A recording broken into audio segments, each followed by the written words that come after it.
Bem-vindos a mais um Giro Sindical. Eu sou a economista Renata Belzunces e o Giro Sindical é uma parceria entre o DIES e o SINDIC-CT. DIES é o Departamento Intersindical de Estatística e Estudos Socioeconômicos e SINDIC-CT é o Sindicato Nacional dos Servidores Públicos Federais da área de Ciência e Tecnologia no setor aeroespacial. Este programa vai falar sobre uma greve que ocorreu entre os dias 10 e 13 de setembro no município de Guarulhos. Lá, os trabalhadores da Uzi Minas cruzaram os braços.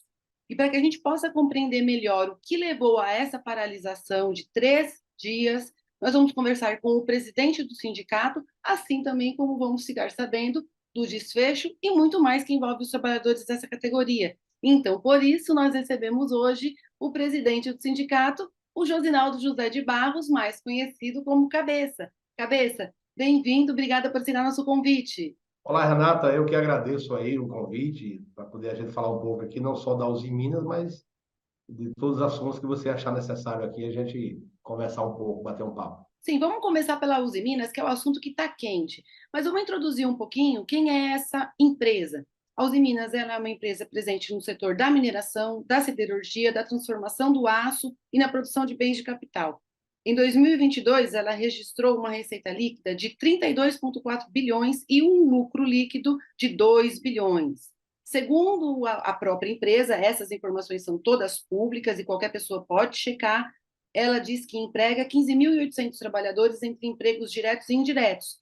Então, Cabeça, nós não estamos falando de uma empresa pequena, nós estamos falando de uma grande empresa, que inclusive tem seus papéis negociados até na Bolsa de Nova York. E agora a pergunta, para quem não acompanhou, para quem é de outra região, para quem também é de outro segmento de trabalhadores, por que os trabalhadores da Uzi Minas cruzaram os braços?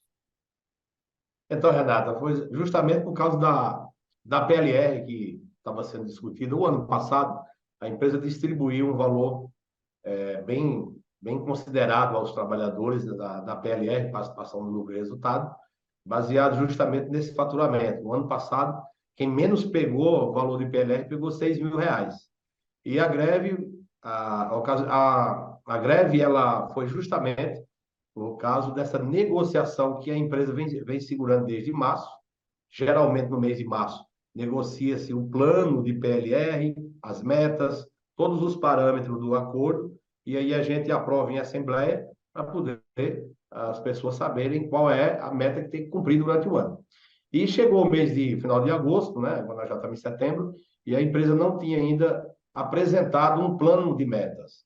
E aí foi onde os trabalhadores se revoltaram com a proposta da empresa. Depois de mais de 6 meses de atraso, a empresa apresentou um plano de metas onde não tinha nenhum valor de antecipação e só se atingisse aí um EBITDA, um faturamento acima de 270 milhões de reais. E aí, já praticamente com 8 meses se passaram, o faturamento até agora está em 68 milhões e impossível de bater essa meta. E aí foi a discussão com a empresa foi a exaustão, não tinha mais como avançar, os trabalhadores decidiram parar. A Uzi Minas também tem outros problemas, não era só, não parou, não foi só por causa da PLR. Tem outras reivindicações, equiparação salarial, está tudo atrasado, plano de cargo e salário, né? Nós temos lá também uma discussão sobre o plano de saúde, porque há uma coparticipação no plano de saúde onde vários trabalhadores não têm condições de pagar, e ela cometeu um grande erro de juntar o custo desse uso dessa coparticipação entre 3, 4 meses, descontar em um mês só, vários trabalhadores ficaram sem pagamento, enfim. Então, a greve foi por causa de uma pauta extensa, delegado sindical, que eles exigem, tudo isso foi motivo da paralisação. Os 3 dias de greve, nós conseguimos avançar, teve uma audiência no tribunal, e aí foi feito um acordo onde garantia um valor mínimo de R$ 2.400, aí sim, se, dependendo do atingimento do EBIT, que é o faturamento, vai aumentando o valor da PLR, podendo ultrapassar, inclusive, o valor do ano passado, se explodir de faturamento o resto do ano aí. Então, em relação à PLR, teve avanço. E agora nós temos mais 90 dias de prazo, que eles pediram esse prazo e foi homologado no tribunal, para a gente debater, discutir e negociar os demais itens. Plano de saúde, a delegado sindical, as equiparações salariais junto com o plano de salário. Então, tudo isso, dentro do prazo de 90 dias, a gente tem que estar negociando com a empresa. E cabeça, depois que houve a declaração da greve por parte da categoria, como é que foi a negociação com a empresa e com o poder público, no caso, o Tribunal Regional do Trabalho? Como é que você avalia o papel cumprido por esses atores? Porque para o resultado também influi muito como cada ator desempenha o seu papel. Então, qual é a avaliação do sindicato com relação à negociação com a empresa e com relação ao poder público? Ó, eu acho que a audiência foi positiva, porque, primeiro, a empresa ela respeitou a opinião, né, do poder público. A audiência foi muito bem conduzida, a juíza foi sensível à pauta dos trabalhadores e a empresa aceitou o encaminhamento dado pela juíza, que foi pagar os dias parados, a empresa assumiu o pagamento de todos os dias parados, a empresa estendeu 90 dias de estabilidade ou de emprego para todos os trabalhadores, e dentro desses 90 dias a empresa se compromete a negociar os demais itens que não deu para conciliar na audiência. Então, eu analiso como muito positivo a atitude da juíza, a atitude do Ministério Público do Trabalho também, que participou. Então, acho que o órgão público fez a sua parte e nos ajudou bastante a essa conciliação, que a empresa cedeu ao encaminhamento proposto pelo Poder Público. Então, o sindicato ele divulgou que o desfecho da greve foi positivo, teve um Sim, resultado satisfatório. O sentimento dos trabalhadores também é esse, cabeça? O sentimento dos sim, trabalhadores é vitória? sim, nós colocamos em votação a proposta que foi discutida na audiência pública e foi aprovada por 100% dos trabalhadores, não teve nenhum voto contra. Da mesma forma que a greve foi aprovada, quando decretou a greve, foi unânime a aprovação pela greve. Mas quando veio o retorno da audiência pública, da audiência de conciliação, a proposta negociada também foi aprovada por 100% dos trabalhadores, não teve nenhum voto contra. E aí, depois, o comentário foi positivo, né, valorizando o sindicato, o trabalho coletivo, e o sindicato também parabenizando a atitude dos trabalhadores, a união dos trabalhadores, a unidade, da forma como que eles agiram para fazer a greve e também para aceitar a proposta da empresa. Foi unânime, não teve divisão dos trabalhadores, e para nós isso é muito satisfatório. É isso aí. Então, nesse primeiro bloco, nós tratamos da greve ocorrida na Uzi Minas entre os dias 10 e 13 de setembro, na Uzi Minas, unidade de Guarulhos. Fique com a gente que o Giro Sindical volta já já.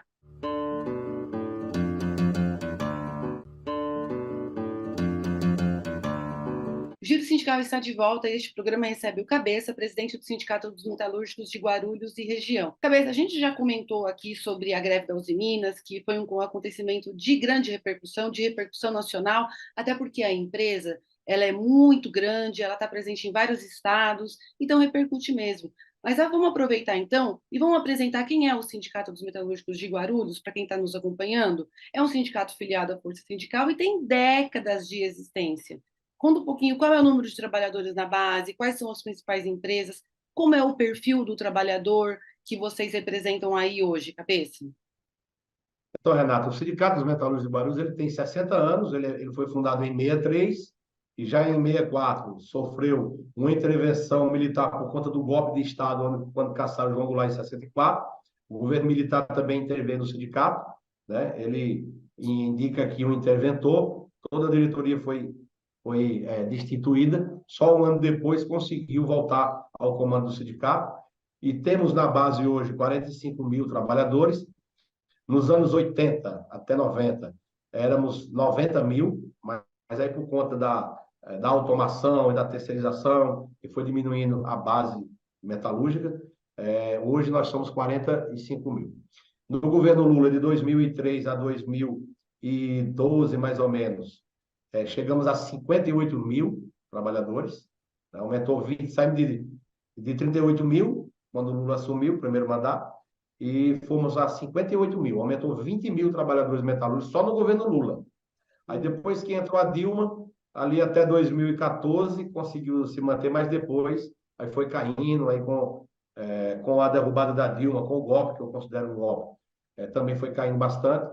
Voltamos aos patamares de 40 mil, e esse ano, de janeiro para cá, nós já aumentamos também em quase 2 mil trabalhadores depois que o Lula assumiu, e a gente está muito otimista, né, com o governo progressista, com o governo Lula, porque a gente vê o setor metalúrgico reagindo, não só o setor metalúrgico, eu acredito que todo o segmento industrial ele tem uma reação positiva, né, vamos dizer assim, uma crescente e uma expectativa de crescimento do país e retornando aí o emprego na indústria, que é muito importante. Cabeça, nas últimas décadas, o Brasil passou pelo chamado processo de desindustrialização, que a gente entende Sim. como a perda do produto da indústria no produto total, na geração de riqueza total, e também a perda da participação do emprego industrial no emprego total.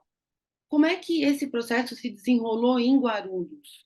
Vocês sentiram esse processo com o fechamento de empresas, com a perda de empregos, ou ele passou suave? Como é que vocês passaram por esse processo e como é que vocês enfrentaram ou vêm enfrentando essas mudanças que parece que ainda não cessaram? Nós sofremos bastante, o metalúrgico de Guarulhos sofreu muito com esse processo de recessão. Muitas empresas saíram do estado de São Paulo e automaticamente também, na proporção, perdemos muitas empresas aqui em Guarulhos. Aqui nós perdemos empresas muito importantes, como a WEG Motores, SKF, Yamaha. Nós perdemos muitas empresas que saíram, a Max Wheels do Brasil, que é a antiga Borlen, é a maior fabricante de roda automotiva do mundo, e a matriz ficava aqui em Guarulhos, mas perdemos ela também. Ela foi embora, uma parte para Santo André, outra parte para Cruzeiro, outra para Limeira. Então, nós perdemos muitas empresas grandes e por isso também que a nossa base caiu bastante, né? De 58 mil, baixamos para 40 mil.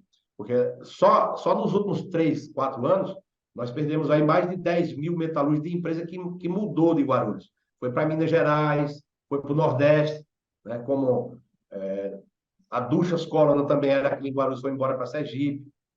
E muitas empresas vão para alguns estados por causa da guerra fiscal, do ICMS, que é mais barato, e Ah, também mão de obra mais barata, movimento sindical que não é tão atuante como o da Grande São Paulo, como o de Guarulhos, São Bernardo, Osasco, enfim. No grande eixo aqui existe um movimento sindical mais organizado, mais combatido e mais, vamos dizer assim, mais experiente dentro da indústria de transformação.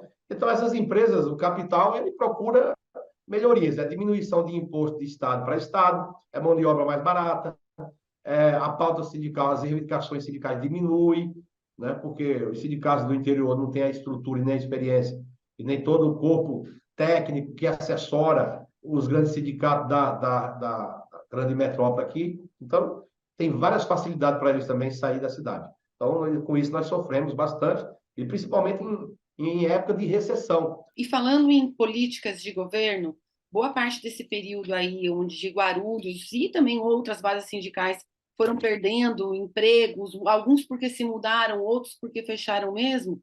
Durante um determinado período, todas essas mudanças elas estiveram lado a lado a pelo menos duas reformas que foram muito antitrabalhadores, que foram muito antissindicais, que foi a reforma trabalhista e a reforma da Previdência. Você falou que a gente está num momento mais otimista, que você sente mais esse otimismo, mas olhando para todas essas reformas que foram feitas, olhando para o momento de hoje, quais foram as principais mudanças efetivas que passaram pelo sindicato a partir dessas reformas, cabeça? E ainda, eu queria saber a sua opinião sobre se essas reformas, se a gente deve lutar pelas suas revogações ou pelas suas modificações, para que a gente possa recuperar algo que foi perdido durante esse tempo. Então, Renata, assim, a reforma trabalhista lá do Michel Temer, 2017, ela prejudicou muito os trabalhadores e a própria instituição sindical. Porque quando a grande mídia brasileira divulgou que a reforma era boa para a população, porque ia gerar emprego, ia acabar com a burocracia, ela fez a propaganda, né, baseada só no fim do imposto sindical. A classe trabalhadora apoiou porque o que é que eles pensaram? Os trabalhadores pensaram: nós não vamos mais pagar o imposto sindical, aquele um dia do mês de março, nós vamos deixar de pagar. Só que a grande mídia, ela não divulgou que, com o fim do imposto sindical também, vinha retirada de direitos, vinha flexibilização da CLT, permitindo que o empresariado, né, fizesse acordo individual, até para diminuir a taxa, o fundo de garantia, a multa de 40 para 20 em caso de acordo. Você sabe que muitas empresas, quando quer demitir, e ganhar em cima da rescisão do trabalhador, ela dá uma pressionada para o cara assinar um acordo e não recolhe os 40%, recolhe só 20%. Então, a reforma trabalhista permite que ela faça isso, pagar só metade da multa do FGTS, permite que fracione as férias para fazer vários pagamentos nas férias e não pagar à vista, permite também que pague só metade do aviso prévio, permite que a empresa negocie banco de hora diretamente com o trabalhador sem um acordo coletivo com o sindicato, porque quando você tem acordo coletivo com o sindicato exige uma contrapartida para homologar determinados acordos que favoreçam os trabalhadores. Ó, você quer banco de horas? O que é que você dá em troca? Você vai aumentar o vale alimentação? Você vai aumentar a PLR? Você vai dar um abono salarial para poder aceitar esse acordo? Então, o sindicato sempre busca uma contrapartida que favoreça os trabalhadores para poder fazer um acordo de banco de hora, por exemplo, que a gente faz aqui na nossa base.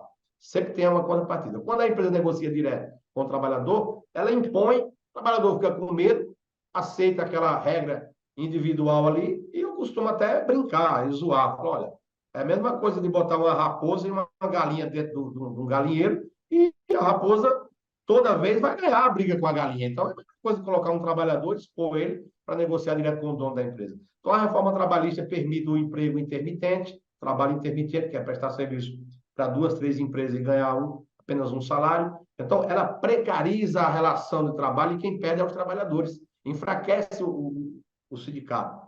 Então, tudo isso atrapalhou, prejudicou, os trabalhadores saíram enfraquecidos e o nosso setor metalúrgico só não sentiu muito, por quê? Por causa da convenção coletiva. Tanto a convenção coletiva dos metalúrgicos, como de qualquer categoria que é organizada e tem convenção coletiva, a convenção protege com o piso mínimo da categoria, percentual de hora extra acima do que manda a CLT, adicional noturno maior. No caso, a nossa aqui, o adicional é de 35%, não de 25%, como manda a lei. Enfim, é o guarda-chuva da convenção coletiva que protege os trabalhadores para não serem, vamos dizer assim, massacrados pela reforma trabalhista. Agora que os trabalhadores estão entendendo isso, e estão até apoiando, né, a nova resolução do STF, onde o sindicato tenha o direito de cobrar uma taxa assistencial no período que assinar um acordo coletivo favorecendo os trabalhadores, assinar uma convenção coletiva que favoreça os trabalhadores do ponto de vista financeiro, que traga reajuste salarial. Então, o sindicato precisa ser mantido pelos trabalhadores. Isso está sendo agora, os trabalhadores estão percebendo que foi um golpe de verdade, né, na flexibilização das leis de trabalho, mas só tirando e prejudicando os trabalhadores. O Giro Sindical vai fazer mais um intervalinho e a gente volta já.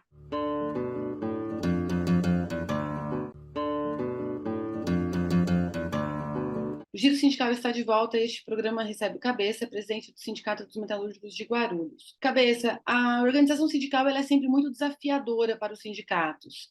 E as mudanças, como a reforma trabalhista, e também não só a reforma trabalhista, mas toda essa situação da desindustrialização, uma situação de baixo crescimento, tornou todo o trabalho sindical ainda muito mais desafiador. E o Sindicato de Guarulhos está retomando a figura do delegado sindical, está fazendo uma campanha pela implementação do delegado sindical. Conta para a gente por que agora, nesse momento, é uma campanha central para o sindicato e o que se espera de obter com isso? Espera se implementar em todas as empresas? Espera se implementar em quantos por cento da categoria o delegado sindical?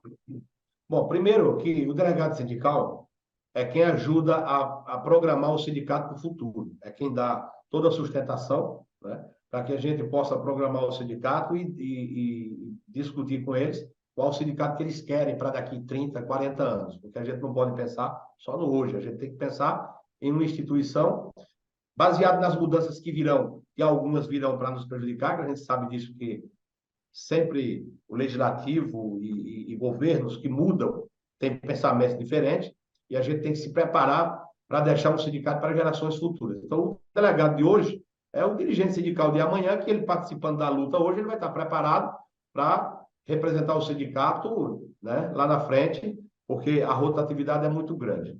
E outro ponto também é que o delegado sindical é quem ajuda, né, a desenvolver os trabalhos sindicais dentro da fábrica, tirando pauta de reivindicação e ajudando a entidade sindical a conquistar muitas coisas dentro das fábricas. Então, sem a presença do delegado sindical, dificulta o trabalho da direção. da diretoria do sindicato. A diretoria do sindicato ela tem que ser pautada pelos delegados sindicais, pelos comitês, né, sindicais de fábricas, que estão ali no dia a dia, dentro do chão da fábrica, ouvindo e percebendo a necessidade que os trabalhadores têm de pautar a empresa em diversos temas, porque hoje, em pleno século XXI, revolução da indústria 4.0, a quarta revolução industrial, a gente vê a empresa ainda que não tem um café da manhã, que não fornece um almoço, o trabalhador, tá lá, a empresa tem 300, 400 empregados e o pessoal leva marmita ainda, não fornece o café da manhã, não tem um plano de saúde, não tem uma cesta básica, isso aí ainda existe na nossa base. Então, esses delegados sindicais é para ajudar nisso, ajudar nas negociações coletivas com a empresa, ajudar na reivindicação e na conquista. Então, o sindicato é um trabalho de equipe, é um trabalho coletivo, e a gente precisa aumentar essa campanha, e já estamos conseguindo, e as empresas estão entendendo também que é preciso negociar. A própria legislação, né, permite as empresas acima de 200 empregados, permite fazer a eleição e o mais votado, o eleito ali, tem estabilidade. Então, aproveitar também a lei. A lei está dando o direito da gente fazer essa reivindicação. E cabe às empresas interpretar a lei e aceitar negociar, que é um processo legítimo, democrático, né? E os trabalhadores entender que isso é necessário e vai ajudar eles no futuro, no presente e no futuro. Bom, o sindicato tem database em novembro e os Isso. motores já estão sendo esquentados, já está sendo preparada essa campanha salarial, Cabeça? E Já sim, sexta-feira passada, dia 15 passado, agora sexta-feira, nós fizemos uma assembleia aqui na sede do sindicato, onde nós aprovamos a nossa pauta de reivindicação. Os trabalhadores compareceram, lotaram o auditório, estão muito otimistas para a gente buscar aumento real do salário esse ano, né? E também ampliar nossa reivindicação, né? Licença paternidade de 20 dias em todas as convenções, porque uma coisa muito difícil para nós aqui, Renata, a categoria metalúrgica é uma só, mas nós temos 13 convenções coletivas dentro da nossa categoria. A gente negocia com 13 sindicatos patronais diferentes. É uma dificuldade muito grande. Aí, às vezes, a gente tem uma conquista em uma convenção que não tem na outra. Por exemplo, no setor de autopeça, nos sindipeças, a convenção garante 6 meses de licença maternidade para as mães, 6 meses. A lei só obriga 4 meses. Só que nas outras convenções nós não temos. Então, esse ano, há uma reivindicação de ampliar essa reivindicação essa licença de 6 meses para todas as mães de todos os grupos. Não é porque que a mãe lá do Sindipeça tem direito de 6 meses, aí a mãe que trabalha numa fábrica de lâmpada eletroeletrônica não tem direito a 6 meses. Mãe é mãe, seja aquela que corta cana lá na roça ou a engenheira que está na NASA. houve o ganho, houve um saldo positivo aí na região, na categoria de 2.000 trabalhadores, e a gente tem um governo que, em 6 anos, diferente do que a gente teve nos últimos 6 anos, que não é um governo anti-trabalhador, não é um governo anti-sindicato. Você considera que esses são elementos para uma campanha salarial mais favorável e que pode gerar maiores expectativas de ganho? Renata, é assim, com a eleição do Lula, com a vitória do Lula no ano passado, eu acho que nós viramos uma página negativa na história do Brasil. E essa página negativa que nós viramos, isso foi um conforto, um alimento, um oxigênio novo para toda a classe trabalhadora do Brasil. Se o Lula não tivesse ganhado a eleição, nós não estaríamos nem fazendo planejamento. O exemplo disso já no primeiro ato do Lula, foi reconhecer o direito de salário, de profissão igual, salário igual para as mulheres, o direito da igualdade salarial para as mulheres. Então, isso foi muito positivo. E ainda no primeiro semestre, o Lula já conseguiu aprovar também, né, a política de valorização do salário mínimo, que isso favorece milhões de brasileiros, e o mesmo percentual disso ajuda a gente a reivindicar aumento real para nós também. É isso aí. Bom, eu quero muito agradecer, então, hoje, ter recebido aqui no Giro Sindical o Josinaldo José de Barros, também conhecido e muito mais conhecido como Cabeça. Cabeça, muito obrigada aqui pelo seu tempo, muito obrigada por dividir aqui as informações, desde a greve da Usiminas até sobre a categoria e as suas expectativas aí para o futuro, onde a gente já incluiu também aí a database em novembro, que a categoria seja vitoriosa. Muito obrigada. Renato, eu que agradeço a você aí a toda a equipe da TBT. A nossa database é novembro e vamos fazer uma bela campanha salarial e acreditamos que esse ano, se Deus quiser, na nossa database tem algum reajuste acima da inflação, para que a gente possa realmente fazer jus ao esforço que a classe trabalhadora sempre fez para poder manter esse país de pé. E queremos também que o governo continue lutando, né, fortalecendo a reindustrialização do Brasil e dê atenção para a indústria, porque a indústria é quem desenvolve os melhores empregos, os melhores salários. E país sem indústria é um país pobre. Qualquer nação do mundo que queira ser forte precisa ter uma indústria forte. Abraço aí, muito obrigado pelo espaço. Obrigada, seguimos. Abraço.